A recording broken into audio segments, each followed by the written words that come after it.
Anin, Nindagnak, Nimki Kapaneshi Kwendishnakas, Wapagag Dodem. My name is Dorothy Taylor, and I'm from Curve Lake First Nation, and I introduced myself in the language of the Mississauga Ojibwe. We are pleased to present to you our research from the RCE Kawartha entitled UNESCO Research on Indigenous Education. Our website is at the bottom of this slide, RCE Kawarthas, if you want to know more about us.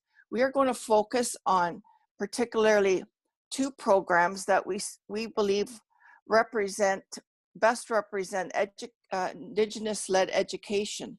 And that is Bishka Program, Fleming College, and Braided Healing with Learning First Nation Technical Institute. I'd like to introduce my fellow presenters. This is Ashley Safar. She's the manager of Indigenous Student Services at Fleming College, and she implements the Bishka program, and she'll be presenting that part of our research. Also, we have Jane Gray. She is a student at Trent University here in Peterborough, Ontario, and a PhD student and a teacher. And she's also the author of this research entitled UNESCO Research on Indigenous Education. Jane.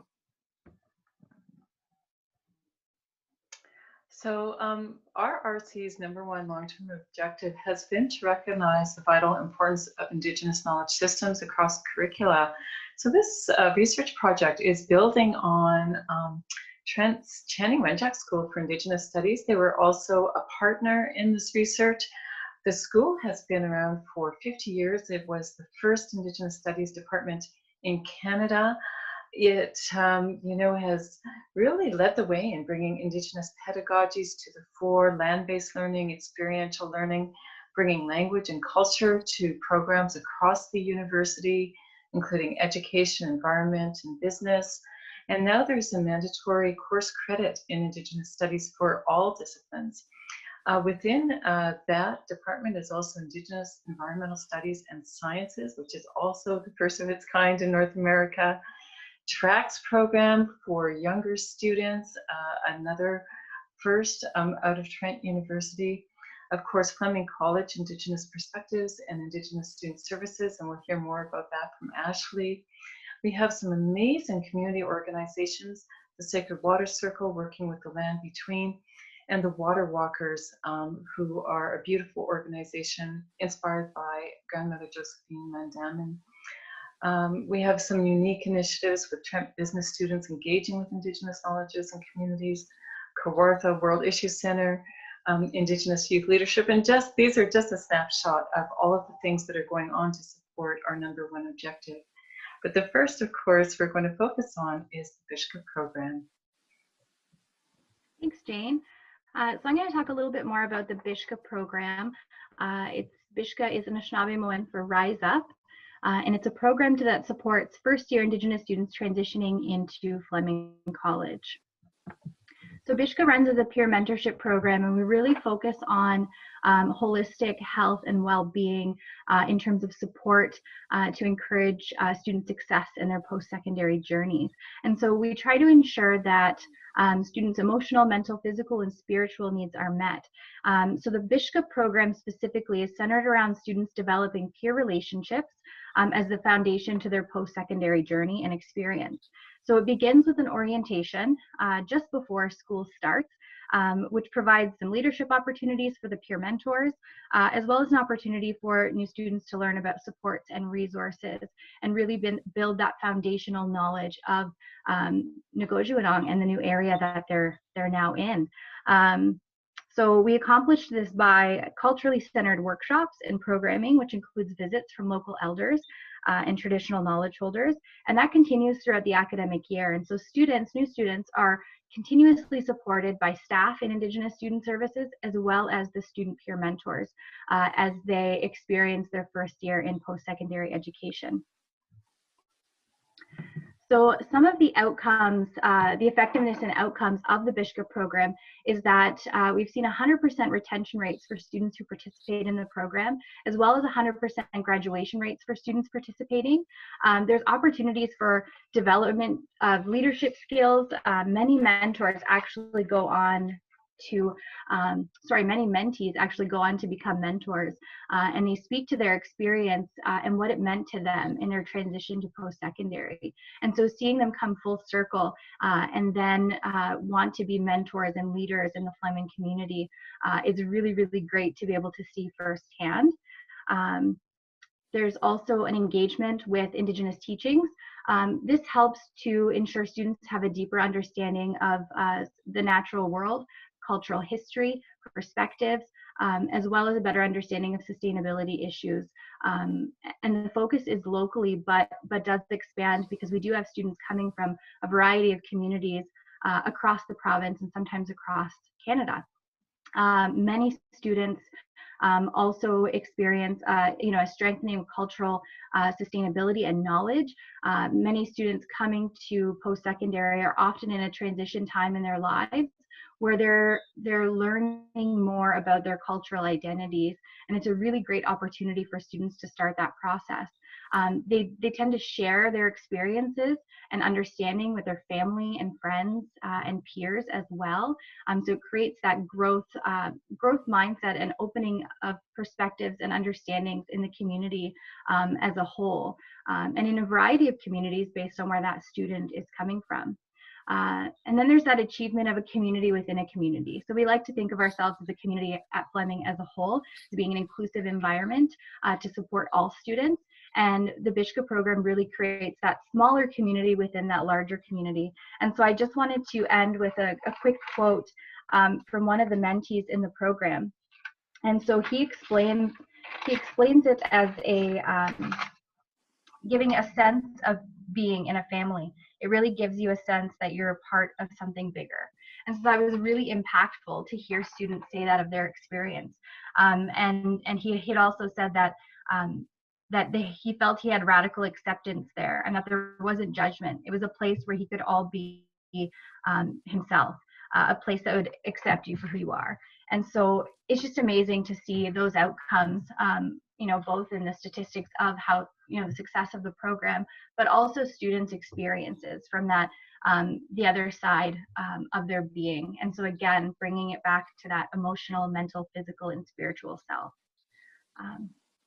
So I'm glad I was able to share some of that with you, and we'll pass it back to Jane.